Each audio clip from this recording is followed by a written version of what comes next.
আসসালামু আলাইকুম এভরিওয়ান, নতুন আরেকটি ভিডিও নিয়ে আপনাদের মাঝে হাজির হলাম। আজকে আমি আপনাদের সাথে শেয়ার করব পারফেক্ট একটি বিফ বিরিয়ানির রেসিপি।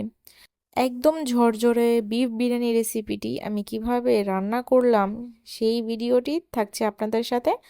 তো মূল ভিডিওতে যাওয়ার আগে আপনাদেরকে আমি দেখিয়ে নিচ্ছি, আমার কিন্তু সিলিন্ডারটা ফুরিয়ে গিয়েছে। তাও কিন্তু আমি বিরিয়ানি রান্না করা থামিয়ে দিইনি, আমি কিন্তু প্রেশার কুকারে বসিয়ে দিয়েছি মাংস সিদ্ধ করার জন্য। মাংস ধুয়ে পরিষ্কার করে এলাচ দারুচিনি দিয়ে কিন্তু আমি আস্ত একটি টমেটো দিয়ে দিয়েছি, আর হাফ কাপ পরিমাণ দিয়ে দিয়েছি আমি এখানে পেঁয়াজ কুচি, 1 চা চামচ আদা রসুন বাটা, 2 চা চামচ বাদাম বাটা, আর 1 চামচ পরিমাণ লবণ দিয়ে দিয়েছি এখানে। রাঁধুনি মিক্স মশলাটাও কিন্তু আমি এখানে দিয়ে দিয়েছি। রাঁধুনি মিক্স মশলা বলতে বিরিয়ানির মশলাটা আমি কিন্তু এখানে দিয়ে দিলাম। তারপরে দিয়ে দিয়েছি 2 চা চামচ পরিমাণ গুঁড়া দুধ আর পরিমাণ মতো সয়াবিন তেল, সাথে দিয়েছি 1 চা চামচ পরিমাণ টমেটো সস। সবগুলো উপকরণ আমি মিক্স করে নিচ্ছি ভালোভাবে। আমরা যেহেতু মানুষ অল্প, তাই আমি অল্প করে বিরিয়ানি রান্না করছি, আপনারা কিন্তু চাইলে আরও বাড়িয়েও রান্না করে নিতে পারেন। তো এই যে আমি কিন্তু প্রেশার কুকারে বসিয়ে দিলাম।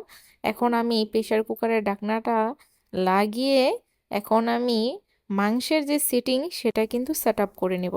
আমি কিন্তু আপনারা দেখতে পাচ্ছেন আমি কিন্তু এখানে মাংসের সেটিংয়ে দিয়ে দিলাম। তারপর কিন্তু আমি এখন কুকারটা অন করে দিলাম। কিছুক্ষণের মধ্যেই কিন্তু এখানে টাইম শো করবে, দেখতে পাচ্ছেন এখানে কিন্তু 30 মিনিট টাইম শো করেছে।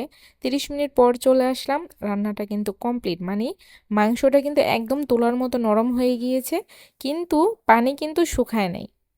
এই কুকারটা হচ্ছে মাংস বা যে কোনো জিনিস নরম করে দিবে তুলার মতো, বাট পানি কিন্তু শুকাবে না। তো আমি কিন্তু এখন এটা রাইস কুকারে ট্রান্সফার করে দিয়েছি। আর 400 ml মতো চাল আমি আগে থেকে ধুয়ে রেখেছিলাম। আর এখন আমি মাংসের সাথে চালটা মিক্স করে দিয়ে আমি নেড়ে চেড়ে এখন দিয়ে দিলাম এখানে কাঁচামরিচ আর 1 চা চামচ পরিমাণ হচ্ছে ঘি ফ্লেভারের জন্য।